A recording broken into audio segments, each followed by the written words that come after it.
O Livro dos Espíritos. Questão 462.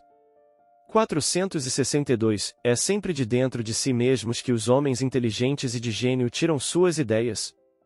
Algumas vezes, elas lhes vêm do seu próprio espírito, porém, de outras muitas, lhes são sugeridas por espíritos que os julgam capazes de compreendê-las e dignos de vulgarizá-las.